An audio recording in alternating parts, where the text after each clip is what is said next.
दक्षिण सोलापूर तालुक्यातील औराद या गावी असलेल्या महाराष्ट्र ग्रामीण बँकेच्या शाखेतील 2 कर्मचाऱ्यांनी संगनमत करून बँकेच्या तिजोरीतील 9,70,000 रुपयांच्या रकमेचा अपहार केला आहे। या घटनेची नोंद मंद्रुप पोलीस ठाण्यात 3 ऑक्टोबर रोजी झाली आहे। बँक मॅनेजर योगेश राहणार सोलापूर यांनी दिलेल्या फिर्यादीनुसार राहुल सुनील बागेवाडीकर, वैभव पितांबर लेंडवे या दोघांवर मंद्रुप पोलीस ठाण्यात गुन्हा दाखल करण्यात आला आहे। महाराष्ट्र ग्रामीण बँकेच्या औराद शाखेत राहुल बागेवाडीकर हा कॅशियर तर वैभव लेंडवे हा असिस्टंट मॅनेजर म्हणून काम करीत होता। या दोघांकडे बँकेच्या तिजोरीच्या एक चाव्याची जबाबदारी आहे। बँकेच्या कॅशबुकमध्ये 15,61,642 रुपये रकमेची नोंद होती।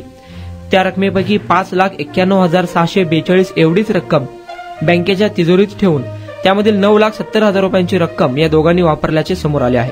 स्वतःच्या आर्थिक फायद्याकरिता काढून घेऊन अपहार करून बँकेची व शासनाची फसवणूक केल्याचे फिर्यादीत म्हटले आहे।